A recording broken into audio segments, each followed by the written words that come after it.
యేసుక్రీస్తు నామంలో పరిశుద్ధాత్మ ఆశీర్వాదమును ప్రతిరోజు పొందుకుంటున్న ప్రతి ఒక్కరికి హృదయపూర్వక వందనాలు తెలియచేస్తూ ఉన్నాను. ఈరోజు పరిశుద్ధాత్మ దేవుడు మనకిస్తూ ఉన్న వాగ్దానము దావీదు రాసిన కీర్తనలు 66వ అధ్యాయము 14వ వచనము.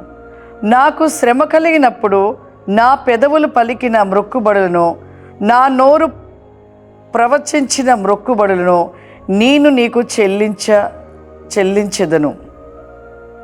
ఈరోజు పరిశుద్ధాత్మ దేవుడు మనకిస్తున్న వాగ్దానం. ఎంతోమంది శ్రమ కలిగినప్పుడు ఎన్నో వాగ్దానాలు చేస్తుంటారు. చివరి స్టేజ్లో బిడ్డలు చనిపోయే స్థితిలో కానీ, భయంకరమైన వ్యాధి కలిగినప్పుడే కానీ, ఇంకా ఏ శ్రమ వచ్చినా కొన్ని మొక్కుబడులు చేసుకుంటూ ఉంటారు. ఆ మొక్కుబడి చేసుకొని చివరికి వారు మంచిగా అయిపోయాక ఆ మొక్కుబడి చెల్లించలేని వారుగా ఉంటుంటారు. దేవునికి మాట ఇచ్చి మాట తప్పుతుంది. చాలామంది అమ్మా మా బాబు అసలు చనిపోయే స్థితిలో ఉన్నాడు, అసలు ఈ బాబు బ్రతకడు అంటున్నారు, డాక్టర్స్ ఈ బిడ్డ చనిపోతాడని చెప్తున్నారు, నా బిడ్డ బ్రతికితే మాత్రం నీ సేవలోనే ఉంచుతానని దేవుని యందు నిబంధన చేసుకున్నాను, వాగ్దానం చేసుకున్నాను. ఇక నా బిడ్డ బ్రతికి మంచిగా అయితే ఇక సేవలోనే ఉండిపోతాడు, ఇక్కడే ఉండిపోతాడు అని ఒక ఒడంబడిక చేస్తారు, ఒక మాటగా ఇస్తూ ఉంటారు. ఆ విధమైన మాటలు మనము ఇచ్చేవారుగా ఉన్నాము అంటే ఖచ్చితంగా చేయాలి.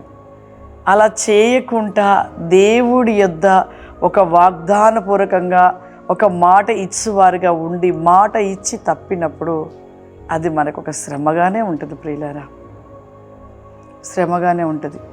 హన్నా చూడండి, తను గుడ్రాలుగా ఉంటున్న సమయంలో దేవుని సన్నిధిలో మొరపెట్టింది, కన్నీరు విడిచింది, రోధించింది. అయ్యా, నాకు గనుక గర్భఫలము ఇవ్వబడితే మొదటిగా ఇవ్వబడిన గర్భఫలము కుమార్ని నీ సన్నిధికి నేను ఇచ్చేస్తానని ఒక తీర్మానం చేసుకుని తను రోదన చేసి ప్రలాపించినప్పుడు దేవుడు సమయేలు బాలుని ఇచ్చినప్పుడు ఆ బాలుడు ఎంత చక్కగానో ఉన్నాడు.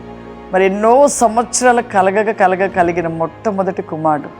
హన్నా పుట్టిన తర్వాతకి అమ్మో నేను నా బిడ్డను ఇవ్వలేనేసి వెనుకకు తీసుకోవచ్చుగా, వెనుకకు తీసుకోలేదు. ఆ బిడ్డను తీసుకొని వచ్చి మరి మందిరంలో, సిలోను మందిరంలో అప్పగించి ఎప్పుడు పాలు విడవకముందే చిన్న పసిబిడ్డగా ఉన్నప్పుడే తీసుకొచ్చి ఆ యొక్క మరి సేవకుడు చేతిలో పెట్టేసి తిరిగి వెళ్ళిపోయింది.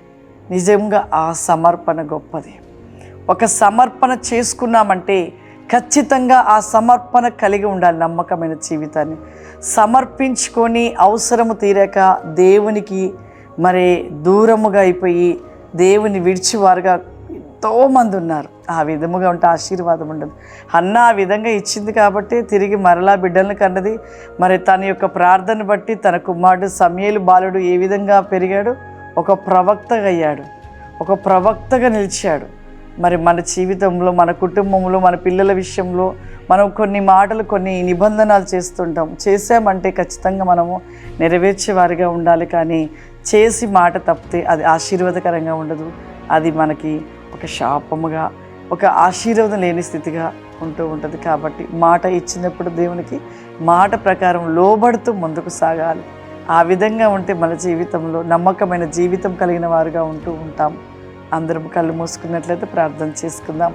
సర్వశక్తివంతుడా, దయగల తండ్రి, నీకు వందనాలు చెల్లిస్తూ ఉన్నాను ప్రభా. ఈ దినము పరిశుద్ధాత్మ ఆశీర్వాదం అనబడి నీ ప్రోగ్రాం చూస్తున్న ప్రతి ఒక్కొక్కరి కొరకు అడుగుచూ ఉన్నాను నాయన. ఏ బిడ్డలైతే చూస్తున్నారో ప్రభా, ఏ బిడ్డలైతే ప్రార్థనలు ఏకీభవిస్తున్నారో ప్రభా, ఆ బిడ్డలందరినీ ప్రభా ఒక మారుగా మీరు జ్ఞాపకం చేసుకోండి అయ్యా. ఇప్పుడే వారిని తాకమని అడుగుతున్నానయ్యా. ఏ సమస్యల చేత, ఏ బాధల చేత ఉన్నారో ప్రభా, వారి సమస్యల నుండి విడిపించండి నాయన. వారి వ్యాధులు వేగం నుండి స్వస్థత దయచేయండి ప్రభా. నీకు స్తోత్రం అయ్యా. ఈ దినమంతా కూడా ప్రభా వారిని మీ స్వాధీనంలో ఉంచుకున్నా ప్రభా. ప్రతి విషయంలో విజయంలో అనుగ్రహించండి పరిశుద్ధాత్మ తండ్రి. ఈ గ్లోరాబాసి కమాందలరసి గ్లోబాయ్ కెన్కా ఫావనిమ దేవాని ఆత్మ చేత నింపండయ్యా, నీ అభిషేకము చేత నింపండయ్యా. ఆరిపోయే దీపముల వల్ల ఎవ్వరు ఉండవద్దు ప్రభా. వెలిగించువారుగా, వెలుగుతున్న వారుగా, మండించబడు వారుగా ప్రభా నీ ఆత్మలో ప్రతి నీకముగా నిలిచి ఉండే కృప దయచేయండి ప్రభా. బిడ్డలు దీవించండి, ఆశీర్వదించమని ప్రతి దినము వర్ధిల్లుటలు గొప్ప ఆశీర్వాద వేకము చేత నింపమని యేసు క్రీస్తు నామం నడుచున్నాను తండ్రి. ఆమేన్. God bless you. దేవుడు మిమ్మల్ని దీవించును గాక. ఆమేన్.